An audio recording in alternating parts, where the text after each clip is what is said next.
Hey guys, and welcome. Now recently I did a poll on the channel to see what did you guys think was the worst faction in multiplayer, and it was overwhelmingly in favor of Norsca being the worst faction. So what do? I take Norsca to a one army tournament and try to show dominance with the mighty Vikings of the North. I'm against Charix today, very talented player. He's going to be bringing the Dino Boys in quite a skirmish heavy build. A lot of fun this build, actually, a ton of damage output, but let's delve into mine first and then we'll get to his. In the main battle line we have Marauders. They're going to be wedged all the way along here, the main front line. They're cheapish, they're rather cheerful as well. Their mighty axes should be able to cleave apart many skinkies. They will struggle though up against Saurus Warriors if we do have to engage any of them in combat. It is of course natural to have some skirmish elements with Norsca. We've gone for just the 2 units of cavalry though today. 1 unit of Marauder Horsemasters on this left hand side with Norscan Warhounds, and on the right we have a basic unit of Marauder Horsemen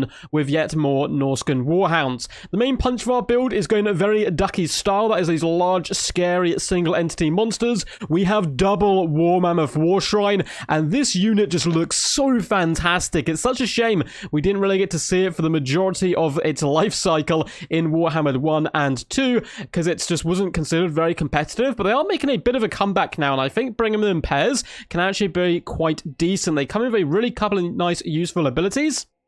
They have the Favor of Ruinous Power, which does increase leadership of nearby troops by 10, which is actually pretty huge considering Norsca's lack of leadership talent. And then we have the Giver of Glory, which does give extra melee attack, leadership, and fire damage for 29 seconds, something that I consistently forget to use, but is indeed very powerful.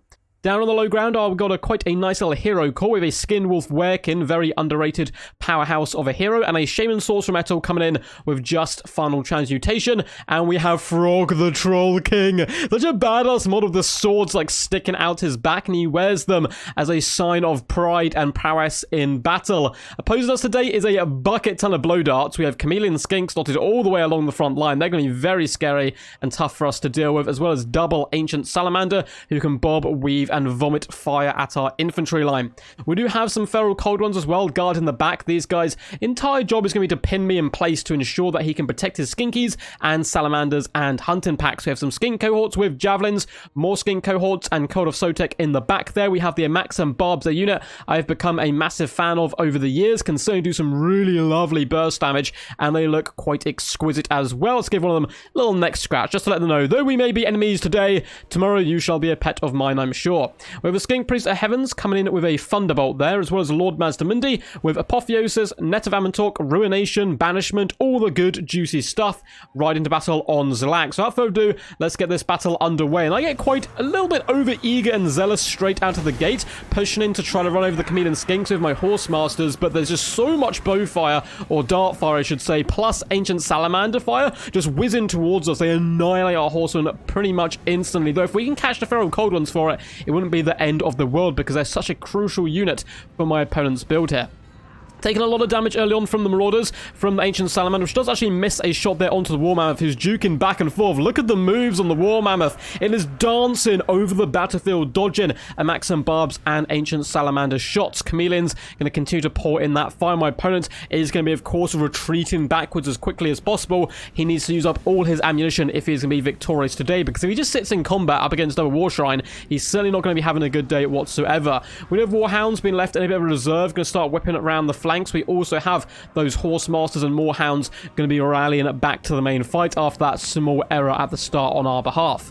The Marauders are taking quite a large amount of damage now. The Ancient Salamander does hit the War Mammoth, but to be honest, Ancient Salamanders don't really do that much damage to large threats. They're really all about doing the damage to the enemy infantry. Though it looks like they have pinned me in place with a Net of Amantok, and this is going to be pretty scary stuff, particularly with the Amax and Barbs here. So I'm just trying to push in and get super aggressive and drive back the enemy rage away from the War Mammoth so it doesn't take too much damage, and we're doing that rather successfully. You can see Chameleons are falling back, Amax and Barbs are falling back, Salamander's moving back, the War Shrine doth live. Frog is coming after Mazdamundi and Zalak's Boutte. Of course, Frog does have anti-large, and he's just ramrodding his way as quickly as possible, exploding skinks with a mighty slam of his hammer.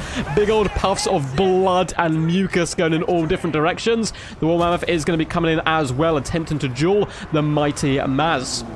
In the back, we do get some Warhounds. They are feasting upon the souls of chameleon skinks and forcing back the Maxim Barbs. We have Marauders pushing through, as well as the War Mammoths. Everything getting as aggressive as physically possible. We have Horsemen as well, jumping on top of chameleons in the back, though you can see my opponent's going to counterpunch there with the Ancient Salamander, which is quite nice play, but the War Mammoths really are on the warpath at the moment. We've annihilated this right-hand side, but too many units are getting caught up, and they need to continue driving in.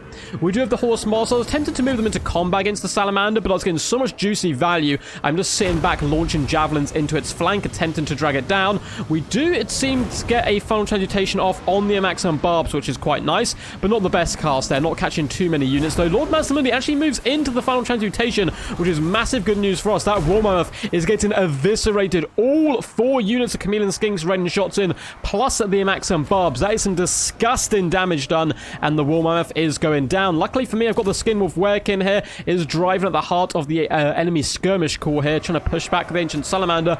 Pretty good in a skirmish fight, the Werekin, due to the fact it has regeneration. And it looks like we did get one of the Ancient Salamanders off the battlefield, which is really good news for us. Unfortunately, we lost a War Mammoth as I was focusing on doing that.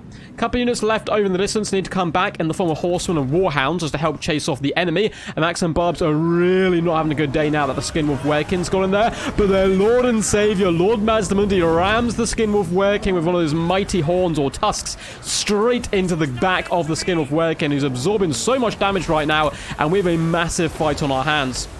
Ancient Salamander pops a shot on the Skinwolf Werekin. Not a bad target, simply due to the fact it's got that weakness to fire. We're about to see a nasty Ruination go down as well, trying to catch out Marauders, but there's also a lot of Chameleon Skinks here, so not the worst situation for me, if we're being honest. The War Mammoth has managed to rally in the back here. That is the War Shrine. I'm going to be using it just to clean up all the Skinks and other units which will break before the might of such a majestic beastie. The other War Mammoth is trying its best to drag down the Ancient Salamanders, but these Chameleons are really laying it on thick to us, and the War Mammoth is taking massive damage, though it is being made unbreakable by the Wintertooth crown there. In the main fight, it looks like we do manage to pop off yet another final transmutation, I believe. Lord Mazdamundi is getting very danger load. Frog needs to keep the pressure on. It looks like a banishment shall be popped down, though, to try to deal with the Marauders, who are going to be walking straight into it. Trying to dodge the last second there, but that is a lot of damage being taken in by the Mazman himself. War Mammoth is trying to hunt down Mazdamundi, but he's not that swift, being slowed by the poison of the chameleons as well as the barbs, and this War Mammoth's life is about to be cut tragically short. Only 200 HP. I think there's almost no chance of it actually rallying and coming back into the main fight. Likewise, the Shaman Sorcerer has gone down, or nearly gone down. It's starting to break. Frog is desperately trying to get to grips with Mazdamundi. I need to hunt down the enemy leadership right now if I want a chance to win in this, because I'm absorbing so much damage. Still, we have some Horsemen and Warhounds on the side here. Now, you may think I've forgotten about them, but in reality, they're actually mercenaries fighting for me, and they're waiting to see which side is going to be most likely victorious before committing to a side and claiming their gold. Skinwolf Werekin does manage to slay another Ancient Salamander. It's going to be moving into combat against the Maxim Barbs, though there is a load of Chameleon Skink support coming in. They're going to be obstructed by their spiky doggos, and it's just great value for me. I'm really trying to get rid of those Maxim Barbs as quickly as possible. The Horsemen are running over Chameleon Skinks, and the Warhounds are likewise going to jump on the Amaxan Barbs. Frog did actually start to rout, unfortunately, or terror out, away from Lord Mazdamundi, but he is on the way back now, coming to bring the pain. Advanced power is quite heavily in our favour, but it's still pretty close. If Frog could be killed here, Lord Mazdamundi with a couple of Apotheosises can certainly heal, because there's still a bucket ton of skirmish potential from this Lizardmen core that remains. But Lord Mazdamundi, with a load of javelins being swung at from the Marauder Horsemen, and Frog, the Troll King, the king of all beasts and soon to be the king of all lustre, is victorious, and bloodied he charges on into the enemy. We do get one last final transmutation going down, catching feral cold ones, Chameleon Skinks, and the majority of my opponent's build, and it is a glorious day. A sad day for the children of the old one, but a glorious day for the mighty forces of Norsca. Well played to Charix, a fantastic opponent as always, very talented player, and if you'd seen my latest DBD as well, you'll see quite how powerful and scary he can be, and this was a really good fun game. I was very nervous going into this one. We both knew each other's builds. It was a one build battle royale tournament which I hosted, actually live streamed. If you want to see more battles and see how far I go in the tournament with my Norscans, make sure to go check that live stream out. I think it was 2 live streams ago. It was so much fun. There's an incredible amount of games in there.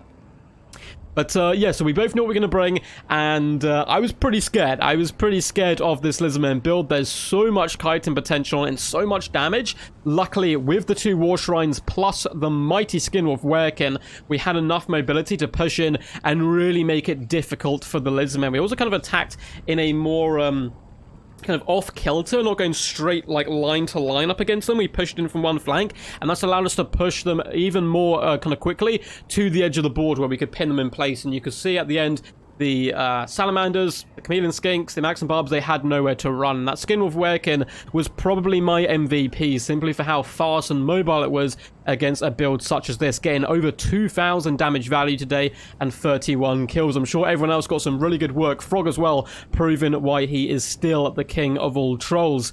Hope you guys enjoyed this one. I'm going to delve into kills, damage dealt, damage value, all that juicy stuff in just a momento. But if you guys did enjoy this video, make sure to leave a big fat thumbs up. Subscribe to the channel as well if you haven't already. It is a well-known fact that over 1,000% of people who watch my videos do not subscribe. So if you subscribe, you'll be one of the cool kids. And comment down below what you thought of the battle, what you'd like to see in the future. And do you also agree that Norsca are currently the weakest faction in multiplayer and need a little bit of love?